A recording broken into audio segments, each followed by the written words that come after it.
Olá, tudo bem? Seja bem-vindo mais uma vez aqui às nossas aulas de física nesse preparatório para o Enem.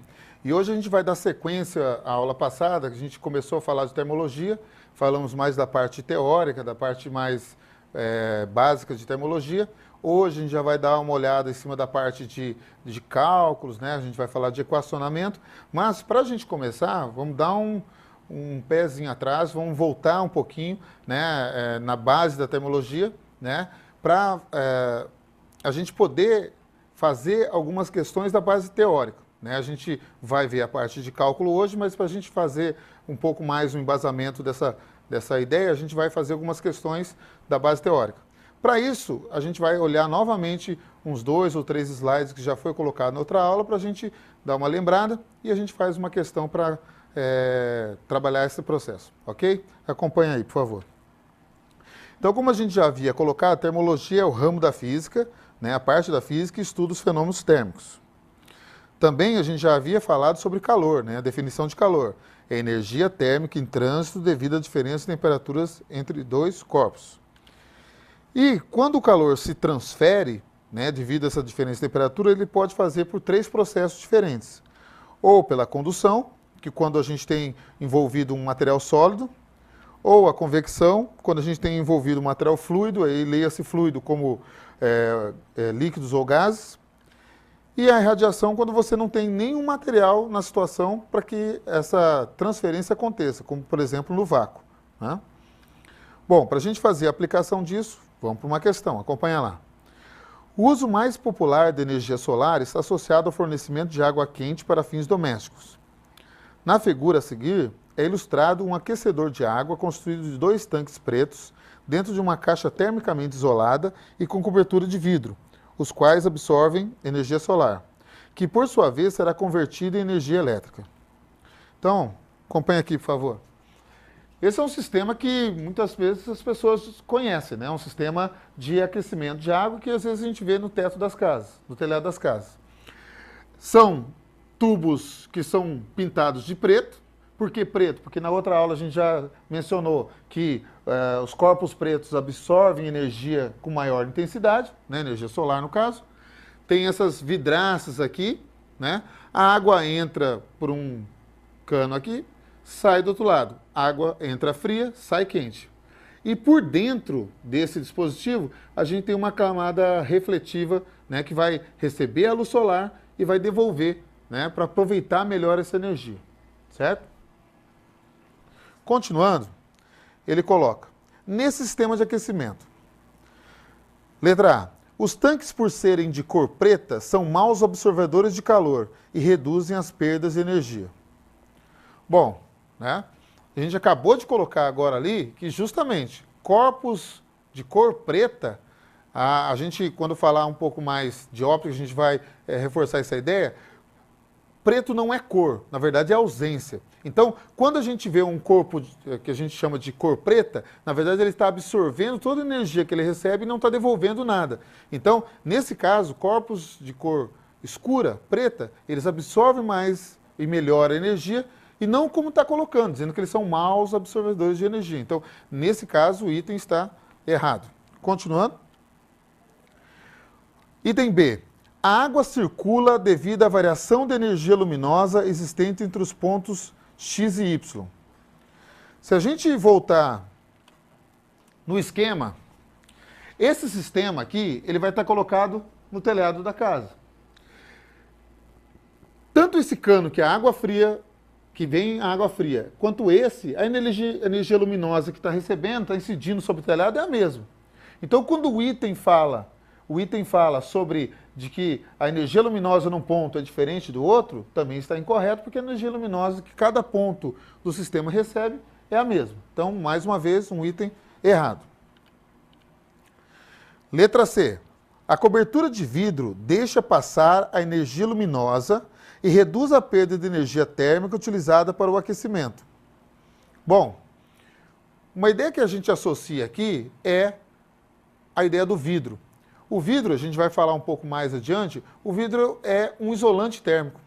Ele tem, a gente também vai definir daqui a pouco, um alto calor específico.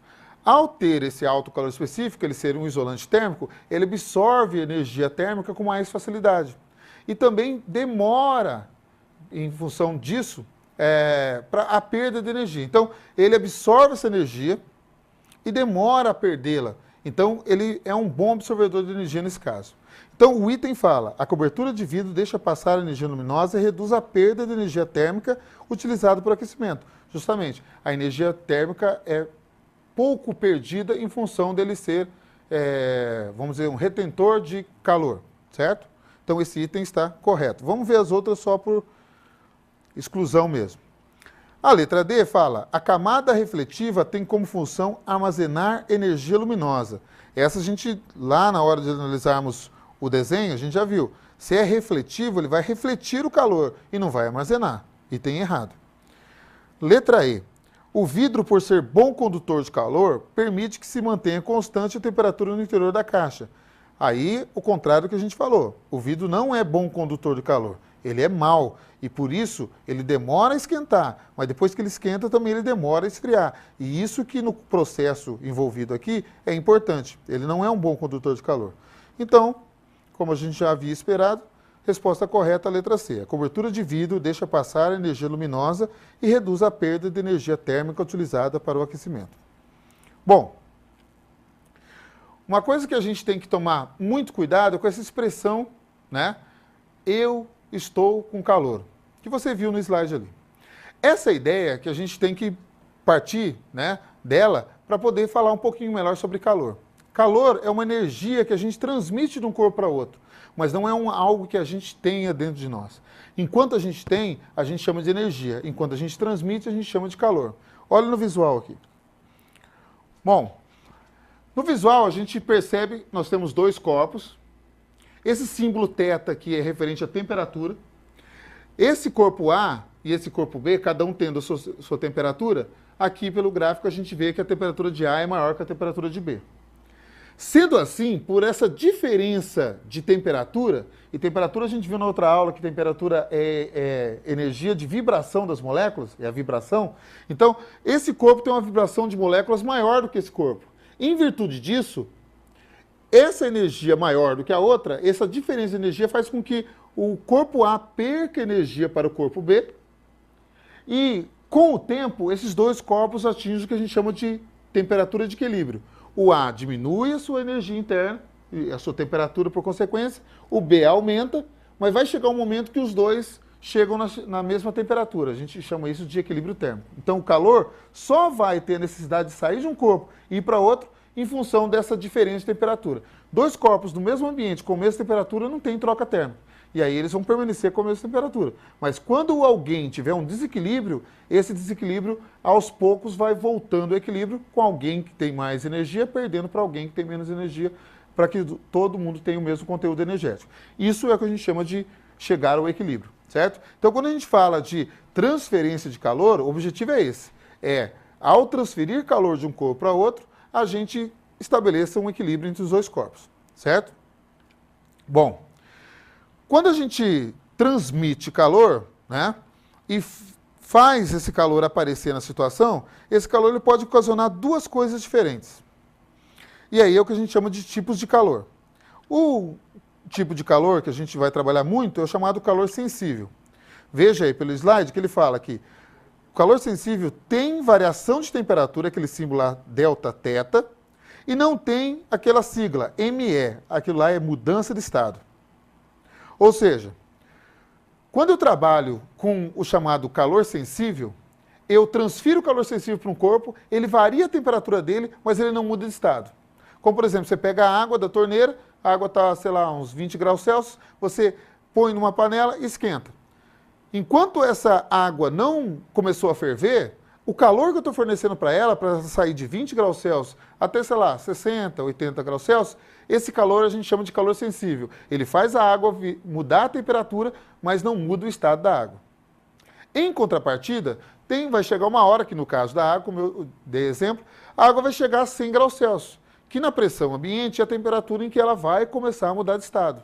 Nesse caso, o calor que você continua passando para a água não vai ser utilizado mais para variar a temperatura, mas sim para mudar o estado do líquido ali da água, no caso, certo? Então, nesse momento em que a água começa a mudar o estado, a gente não dá mais um calor chamado sensível. A gente troca o nome do calor, veja no esquema aí, a gente passa a trabalhar com calor chamado calor latente. Perceba que agora nós temos mudança de estado, mas não temos variação de temperatura. Eu quero que você perceba que na distinção entre os dois calores, enquanto um provoca a variação de temperatura, o outro provoca a mudança de estado. Quando uma coisa está acontecendo, a outra coisa não acontece, certo? Então, se tem variação de temperatura, é sempre sensível. Se não tem, é sempre latente. Bom, um cuidado que a gente também tem que ter nesse caso é que as substâncias em que isso acontece, o calor sensível só varia a temperatura e o calor latente só muda o estado, é para a substância pura. Se eu tiver uma mistura, se dentro da água tiver açúcar, tiver sal, aí a situação um pouco muda de figura. Então, no caso de substâncias puras, isso vale sempre, certo? Na sequência, a gente vai falar de algumas definições que são importantes para a gente entender a ideia dos tipos de calores que a gente vai ter que trabalhar. Uma coisa importante é o chamado calor específico sensível, C minúsculo, que acompanha a definição, é o calor necessário para variar de uma unidade a temperatura de 1 grama de massa de um corpo, que no sistema internacional tem unidade medida como sendo joule, quilograma, vezes Kelvin, e no sistema usual, que a gente normalmente trabalha, é caloria por grama grau Celsius. Quando a gente estabelece um material de alto valor de calor específico sensível, esse material é chamado isolante. Quando ele tem baixo valor de calor específico sensível, é chamado condutor. Há pouco, quando a gente trabalhou a questão ali, a gente trabalhou o vidro. E eu citei, o vidro é mau condutor de calor, ele tem alto calor específico sensível. Então, quando a gente trabalhar valores de calor específico, muitas vezes a gente vai diferenciar a condução ou não de um material, né? Quando a gente trabalhar justamente o valor numérico desse calor específico sensível. Esse calor específico sensível, ele é tabelado, né? Muitas vezes a gente ganha ele pronto na questão. Ele já vem prontinho, a gente só pega e coloca dentro da equação para fazer a conta, tá certo? Agora, veja bem, muitas vezes até você não vai precisar fazer conta com eles. É só observar. Calor específico alto é isolante, calor específico baixo é condutor, tá certo? Às vezes só uma olhada nos valores numéricos a gente já consegue perceber o que a questão está tratando, se é essa situação de condução ou não, certo? Bom, outro termo também que é bastante necessário para a gente aqui é o termo capacidade térmica, que é muito parecido com o calor específico, mas também, né, a gente tem que tomar cuidado para não confundi-los. Capacidade térmica é o calor necessário para variar de uma unidade a temperatura de um corpo. Essa capacidade térmica é proporcional à massa e ao calor específico da substância, que constitui o corpo. Em termos de equação, olha lá, acompanhe aqui, por favor. A capacidade térmica, por definição, é o que foi colocado no texto. É a quantidade de calor que você tem que fornecer para um corpo para que ele varie a sua temperatura de uma certa quantidade de graus Celsius ou Kelvin, qual seja a unidade de temperatura que você está usando. Mas a capacidade térmica também é proporcional à massa e ao calor específico sensível. Ou seja, a capacidade térmica depende do calor específico sensível.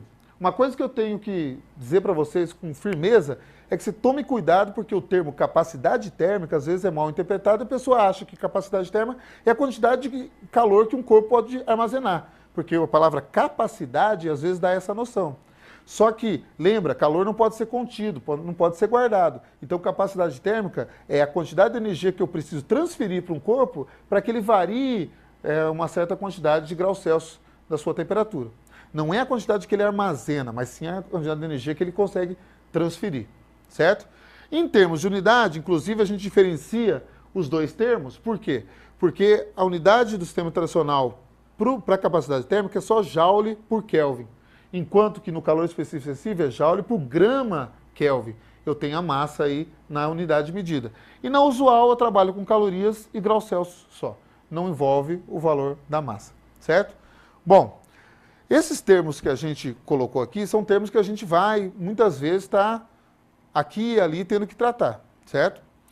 Principalmente na hora de fazer a parte das equações, como você vê aí na sequência. Para calcular quantidade de calor sensível, Eu parto do princípio da definição da capacidade térmica. Perceba lá, definição da capacidade térmica, que é calor pela variação de temperatura. Se eu transferir matematicamente a variação de temperatura, multiplicar pela capacidade térmica, eu vou encontrar o que a gente chama de calor. O calor, sendo Czão vezes variação de temperatura, eu posso substituir o Czão por massa vezes calor específico sensível, e eu tenho a expressão de calor específico, melhor, a expressão de quantidade de calor sensível. Essa expressão que a gente obtém aqui é a expressão que a gente mais trabalha quando a gente faz as questões de cálculo de calor, tá certo? A gente precisa, para poder calcular a quantidade de calor que vai ser necessária para uma variação de temperatura, eu preciso da massa e do calor específico sensível do material. Eu preciso saber que material que é, qual a quantidade que tem dele e quanto de temperatura eu quero variar, tá certo? Quando eu faço isso, eu estou calculando a chamada quantidade de calor sensível. Agora, lembra que tem aquele calor que a gente transfere para mudar o estado do corpo, e esse é o chamado calor latente. Para calcular o calor latente, ou a quantidade de calor latente, eu não preciso mais me preocupar com a variação de temperatura. Por isso que na equação eu tenho só lá Q igual a massa vezes L. Esse L é o chamado calor específico latente, que depende da mudança de estado. Para cada mudança de estado, eu tenho um calor específico latente disponível. Esse calor específico latente depende do material e também é um valor tabelado. Então, dois valores que a gente muito vai utilizar nas questões de cálculo de termologia, ou de calorimetria, que é esse caso específico agora, calor específico sensível e calor específico latente, eles são tabelados. A gente, na maioria das vezes, vai recebê-los prontos, como eu já falei do calor específico sensível. E basta ou multiplicar pela massa, calor específico latente, para calcular o calor, a quantidade de calor latente, ou multiplicar vezes a massa e vezes a variação de temperatura, quando isso for necessário, que é a quantidade de calor sensível. Então, essas duas formas de a gente calcular calor, a gente vai se deparar aqui e ali, né? Tendo que calcular calor sensível quando tiver variação de temperatura ou calor latente quando tiver mudança de estado. Certo? Bom, outro termo também que é bastante importante, vai aparecer tanto aqui nessa parte de termologia, quanto mais à frente na parte de eletricidade, é o conceito da potência, né? Nesse caso, a gente vai trabalhar com potência térmica. Observa aqui, ó. Por definição, presta atenção só nessa primeira parte por enquanto. Por definição, potência é qualquer formato de energia dividido pela unidade de tempo. Essa energia pode ser energia elétrica, energia mecânica, energia térmica, energia luminosa, é qualquer tipo de energia. Agora, nesse nosso caso específico, a potência vai ser térmica, então a energia aqui assume o formato do calor. Veja que você tem a relação do tempo, ou seja, o que é uma potência? Potência é quanto de energia você consegue transformar numa unidade de tempo. Por exemplo, você tem dois aquecedores. Tem um aquecedor que ele faz um aquecimento de 10 a 20 graus Celsius de um corpo em 1 minuto. E tem outro aquecedor que faz a mesma coisa de 10 em 2 minutos. O primeiro é mais eficiente, ele faz a mesma variação de temperatura num tempo menor, ou seja, ele é mais potente. Então, quando a gente lida com essa variável tempo em relação à energia, a gente lida com potência. Carro é a mesma coisa, né? A potência mecânica de um carro. Tem um carro que faz 0 a 100 km por hora em 3 segundos, e outro que faz 0 a 100 km em 5 segundos. O primeiro é mais potente, então a gente tem sempre a relação do tempo para trabalhar com essa ideia da chamada potência, certo? Um detalhe aqui é que a potência, se for no sistema internacional, ela vai ser dada em watts, que é a mesma coisa de dividir joule, que é a energia, pelos segundos, que é o tempo. Agora, se for no sistema prático, usual, que de vez em quando aparece nas questões também, a gente vai lidar com caloria por segundo e já o watt fica meio de lado, apesar de que em eletricidade, watts é o que mais vai aparecer, certo? Bom, para a gente fazer uma aplicação de questão a respeito dessas situações, lembra desse detalhe que eu já mencionei. Material de alto valor de calor específico sensível é isolante, de baixo valor de calor específico sensível é condutor. Olha aí uma aplicação sobre essas ideias que a gente veio trabalhando até aqui. Uma garrafa de vidro e uma lata de alumínio, cada uma contendo 330 ml de refrigerante, são mantidas em um refrigerador pelo mesmo longo período de tempo. Observa aí, pelo mesmo longo período de tempo. Ao retirá-las do refrigerador com as mãos desprotegidas, tem-se a sensação de que a lata está mais fria que a garrafa. É correto afirmar que... Letra A. A lata está realmente mais fria, pois a capacidade calorífica da garrafa é maior que a da lata. Olha só, ele fala capacidade calorífica, essa é a mesma coisa que capacidade térmica. E fala que a lata realmente está mais fria do que a de vidro, a garrafa de vidro. Primeira coisa que você tem que lembrar, se os dois copos foram colocados no refrigerador por um longo período de tempo, já deu tempo para acontecer aquilo que a gente colocou naquele gráfico mais cedo, que os dois copos já atingiram o chamado equilíbrio térmico. Então, se eles estão lá 1 hora, por exemplo, dentro do refrigerador fechado, eles já chegaram no equilíbrio, ou seja, eles já atingiram a mesma temperatura. Isso quer dizer que se você colocar a mão em um e colocar a mão em outra, a sua sensação é diferente, mas a temperatura dos dois é idêntica. Então, é uma sensação que você tem de diferente, mas não que a temperatura seja diferente realmente. Então, esse item está errado. E tem uma justificativa para isso, a gente vai ver nos outros itens. Continuando, ele fala: a lata está de fato menos fria que a garrafa, pois o vidro possui condutividade menor do que o alumínio. De novo, vidro tem baixa condutividade e não alta. Outra coisa, metal. Entrou em metal, a condutividade de metal é a maior que existe. Você coloca a mão no metal, ele conduz energia para a sua mão ou a partir da sua mão de uma maneira muito rápida. Metal é muito condutor. Então, esse item que fala, repetindo, a lata está de fato menos fria que a garrafa, pois o vidro possui condutividade menor que o alumínio. Essa é uma ideia que a gente tem uma parte certa, que o alumínio é a condutividade maior do que o vidro, mas tem a parte errada, dizendo que realmente a lata está mais fria, e ela não está. Letra C. A garrafa e a lata estão à mesma temperatura, possuem a mesma condutividade térmica e a sensação deve-se à diferença nos calores específicos. Em parte está certa. Ele fala, a lata e o vidro estão na mesma temperatura. Isso está certo. Só que ele erra quando ele fala que eles têm a mesma condutividade térmica. Não tem, certo? Os calores específicos são diferentes e a condutividade térmica é diferente. Também está errado. Letra D. A garrafa e a lata estão à mesma temperatura e a sensação é devida ao fato de a condutividade térmica do alumínio ser maior que a do vidro. Bom, eu acho que agora essa aqui já deu para a gente notar que é a correta, né? Porque estão à mesma temperatura, sim, já estão há muito tempo lá dentro do refrigerador, então isso é um equilíbrio. E eles têm a mesma, ou melhor, eles têm condutividades térmicas diferentes porque o metal é mais condutor do que o vidro. Então essa aqui provavelmente vai ser a resposta correta.